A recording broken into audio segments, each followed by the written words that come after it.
Hey everybody, Icy Cat here, and today we're going to do a walkthrough of the single-player training mission Cold Zero.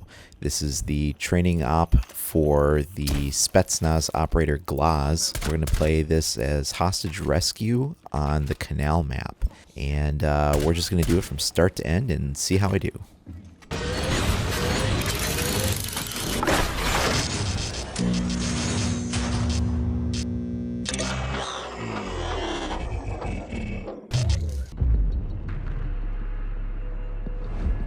The enemy has taken a hostage and equipped one of their members with a bomb vest. Ideally, your first bullet should neutralize the bomber. This is a Cold Zero situation. GLAZ uses an OTS-03 short sniper rifle equipped with a scope and silencer, which enables him to eliminate hostiles from long and short range. Once you secure the hostage, smoke grenades can provide visual cover as you move between the buildings and shipping containers to the extraction point. Okay, so these are the star challenges that you get at the start of every map. They just kind of give you some basic challenges to go for. They're super simple though. One thing about the solo missions is you always start at the same insertion spot. I wish that you could choose your insertion spot before beginning the level. That way, as you replay it, you could try to approach the building from different angles, different positions, give it a little bit more variety and reason to replay. That's a super simple fix, and I see no reason why they can't implement that. That should just be very easy to implement and do. So we've got GLAZ here. He's got this marksman rifle with this cool ruby red coating on the lens. It's not like infrared or heat vision or anything like that. It just helps the enemies pop out a little bit more, especially when they're in darker areas. It just makes them stand out a bit, and it's kind of handy to shoot with. So as you can see, we've got some long-range targets here. This map is especially good for this. This is the Kanal map. You can see the building on the left there is the smaller of the two buildings. They're connected by the skywalk there. And then on the right, we have the larger control structure. I believe that building has 3 stories to it. And the smaller brick building on the left is 2 stories tall, but it also has a sub-basement.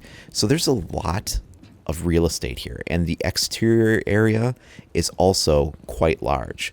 So this is probably the biggest map that I've seen in the game. I'm not 100% sure if it is square footage wise, but it certainly seems like it is. So there was a good example of taking down a bomber. There's several ways to drop them. Of course, you can dump a lot of rounds into them. They're sort of bullet sponges, though. Otherwise, you can shoot them in the head to one-shot them, or once their vest turns orange, you can actually hit them in the explosives pack on the vest and detonate them from a distance, which is what I had just done back there. The sniper rifle here is not a fast reaction weapon. His pistol is better suited for close quarters combat.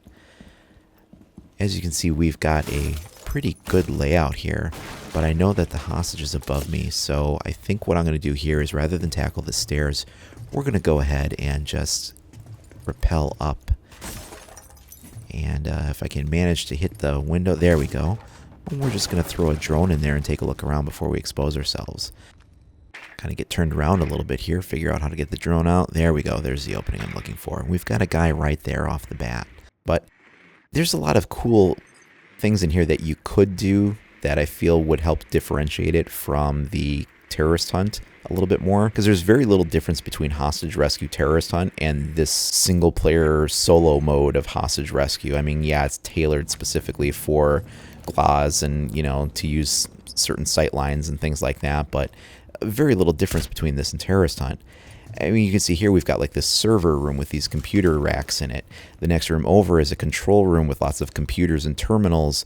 We could be doing all kinds of cool things in here, like downloading footage off of one of the computers or uploading a virus to one of the servers, maybe going somewhere else and downloading some surveillance footage off of a computer like in that other building. Give me a reason to kind of move around the map a little more, do a few extra things that would help make this mode stand out. Like, as you can see, I'm able to come in here, make a beeline straight for the hostage, grab them, and then make a beeline straight for the extraction. And if you gave me a little bit more reason to explore the map, I would have more things to do, more reason to utilize all that huge area that's just in here, that's just going unexplored right now, because I know where I have to go and how I have to get out, and that's just it, A to B. If you give me some other points, I'd have, a C, a D, and maybe even an E in here, and I'd be exploring the map. As I go into this next room here, you'll see sort of a failed attempt for me to use some smoke grenades. Unfortunately, smoke grenades do work both ways, and while they couldn't see me very well, I couldn't see them either. And I know approximately where they are, but I'm shooting like the metal desk and the half wall in front of them and another piece of metal over there, and I'm just not connecting.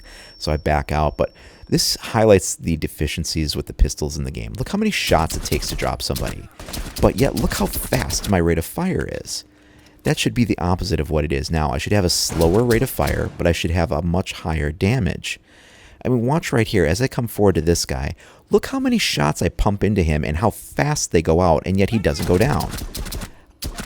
It's ridiculous. He should have dropped after maybe the third or fourth hit tops. Yeah, there's a silencer on there. Okay, so, a little bit of extra damage is required, but, I mean, that's just crazy, and I shouldn't be able to fire my handgun that fast.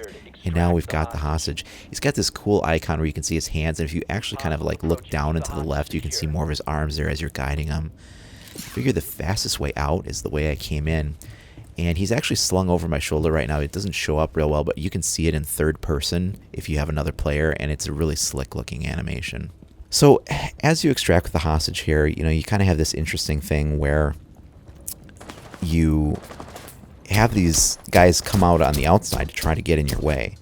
And this doesn't happen in single player, but in the co-op terrorist hunt version of hostage rescue, the hostage is actually in different spots, and the extraction zone moves to different locations as well, which is kind of cool. In solo, it seems to always be in the same place, though it'd be sort of neat if they mixed it up for solo, so you'd have some replay reason for it too. But so here, we're just making a fighting extraction. I'm just, kind of like, screw all the guys. Let's just make a break for it. And we go ahead and get the successful extraction there. So that is the playthrough of GLAZ on Kanal for the single-player solo mission. And we're going to do another one of these next week. And look out tomorrow for our next operator video. We will be highlighting Thatcher. Thanks a lot. We'll catch you next time.